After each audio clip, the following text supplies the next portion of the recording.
sa carrière. Pepe, terminer sa carrière au sommet et à 41 ans, ce n'est pas donné à tout le monde. C'est pourtant ce qu'a réalisé le défenseur central Pepe, 41 ans, qui a été quart de finaliste de l'Euro 2024.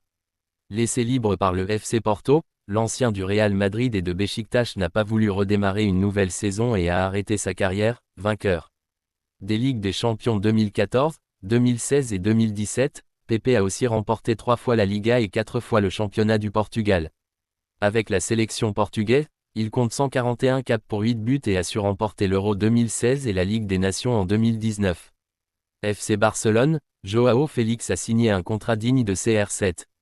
À défaut d'avoir changé de club pour le moment, Joao Félix est passé d'un équipementier à un autre pour une somme aussi colossale que celle proposée à Cristiano Ronaldo.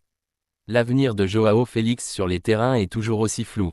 L'attaquant portugais aimerait retourner au FC Barcelone, où il a été prêté en 2023 à 24, mais les Blaugrana privilégient les arrivées de Nico Williams et Dani Olmo. S'ils parviennent à leur fin, il n'y aura plus de place pour lui. Aston Villa lui a offert un pont d'or mais il n'est pas chaud à l'idée de retrouver une première ligue où il n'a pas réussi lors de son prêt à Chelsea en 2022 à 23. En attendant, Félix suit la préparation avec l'Atlético Madrid, où son avenir est bouché après ses critiques contre Diego Simeone et ses célébrations des buts avec le Barça contre les Colchoneros. Un contrat avec Nike à la hauteur de celui de CR7. En attendant que son horizon se dégage sur les terrains, le joueur formé au Benfica a changé d'équipementier. Auparavant chez Adidas, sponsor du SLB mais aussi d'Aston Villa, il vient de passer chez Nike, qui s'occupe des équipements de l'Atlético, du Barça et de la sélection portugaise. Selon les médias lusitaniens, son contrat avec la firme américaine serait digne de celui de Cristiano Ronaldo. Rappelons que le quintuple Ballon d'Or gagne 24 millions d'euros par an. Joao Cancelo fait une demande au Barça. Afin de clarifier le plus tôt son avenir, le défenseur portugais Joao Cancelo a fait une demande au club catalan. Les vacances sont finies pour le défenseur portugais Joao Cancelo, qui a réintégré l'effectif de Manchester City pour l'entraînement. Cancelo a des différends avec Pep Guardiola et aimerait quitter l'équipe, mais en l'absence de solution, il a dû se réengager auprès du club anglais et de Guardiola pour la pré-saison et le début de la saison. D'après les informations de Sport, Cancelo a exhorté le FC Barcelone à hâter le processus pour faciliter son transfert. Bien que le FC Barcelone ait insisté sur le fait qu'un prêt était la seule option pour accueillir le Portugais, la presse anglaise a mentionné une offre catalane consistant en un prêt payant avec une option d'achat obligatoire. Néanmoins, le Barça dispose d'alternatives à son poste. Le Barça a d'autres options. Lors de la pré-saison, Hansi Flick a testé plusieurs joueurs, mais c'est Alex Vallée qui s'est le mieux démarqué. Le jeune footballeur a livré une prestation remarquable lors du Classico, où il a donné du fil à retordre à Vinicius, le dynamique attaquant adverse. Toutefois, il a éprouvé des difficultés à maîtriser Raphaël Leao lors du dernier match face à l'AC Milan.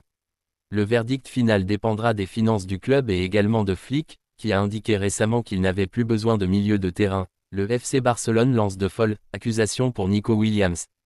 Nico Williams avec l'Espagne. Alors qu'on pensait que le feuilleton Nico Williams avait connu son épilogue hier, ce n'est pas encore le cas si on se fie aux informations dévoilées par la presse catalane. Salut les Atlétichals, je suis de retour et je suis impatient de démarrer la nouvelle saison.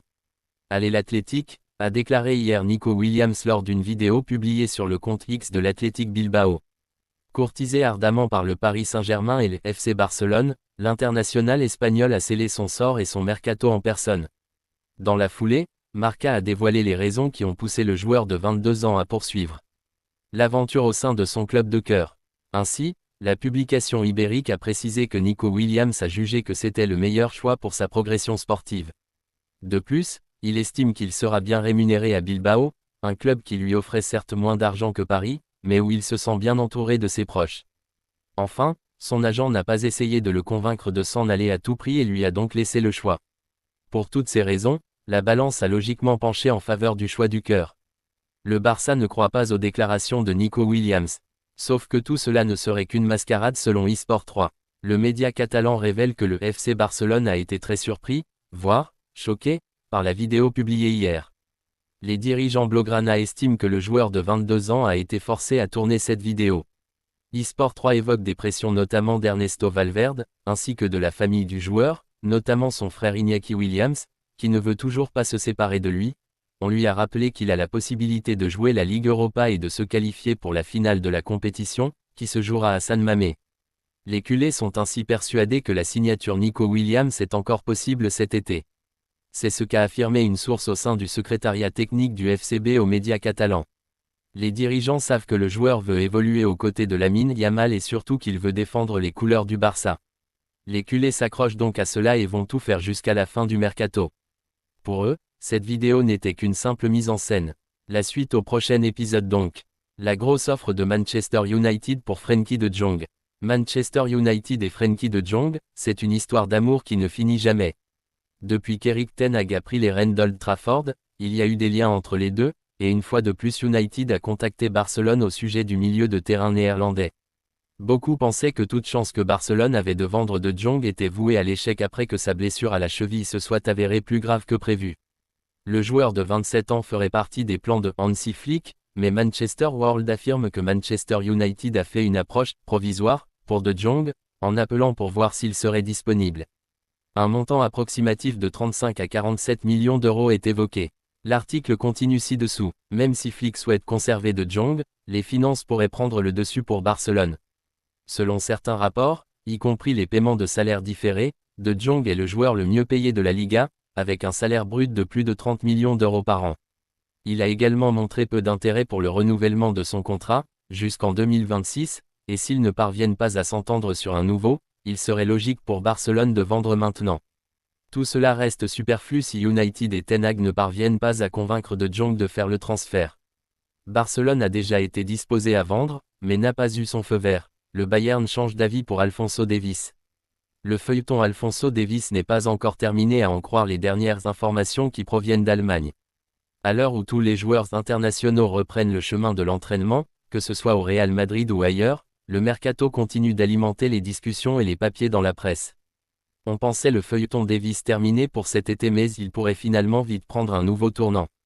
Ce n'est plus un secret pour personne, le Canadien est sur les radars du Real Madrid depuis un moment. Le club s'était même décidé à le signer dès cet été initialement puis l'absence de collaboration du Bayern. Associé à l'énorme fin de saison de Ferland Mendy a convaincu la Maison Blanche d'attendre une année de plus. Ça tombe bien, son contrat expire en 2025. Le Bayern fait volte-face. Ces derniers jours, le média Relevo nous informait que le Real Madrid envisageait, quand même, de faire une dernière approche la dernière semaine d'août afin d'offrir au Bayern une porte de sortie autre que celle d'un départ du joueur gratuitement en 2025. Une offre, au premier abord, sans trop de conviction. Fran Garcia ne convainc pas le staff en cette pré-saison. Bien qu'en grande forme physique, il reste trop timoré et ses prestations contre le Barça et Milan n'ont pas laissé une bonne impression. Parti pour rester, il faudra néanmoins surveiller l'avancée du dossier Davies pour savoir ce qu'il adviendra de l'Espagnol. Néanmoins, les dernières informations qui proviennent d'Allemagne tendent à réchauffer un peu la piste. En effet, relayé par AS ce matin, la presse allemande indique que la dernière offre à 14 millions d'euros, saison du club à Davies a été refusée et devant ce refus, les dirigeants ont décidé de le vendre cet été coûte que coûte. Les Bavarois commencent à en avoir conscience, le vendre au Real Madrid dès à présent est sans doute la meilleure option pour ne pas le perdre gratuitement dans un an. Le Bayern avait initialement fixé son prix à 50 millions d'euros mais on nous indique aujourd'hui qu'un accord pourrait être trouvé aux alentours des 30 millions d'euros. À Madrid, Mendy est en train d'être sécurisé mais Fran Garcia ne convainc toujours pas et il a des clubs intéressés par ses services. Imaginez une arrivée du Canadien et un départ de l'Espagnol n'est alors pas à écarter d'ici la fin du mercato.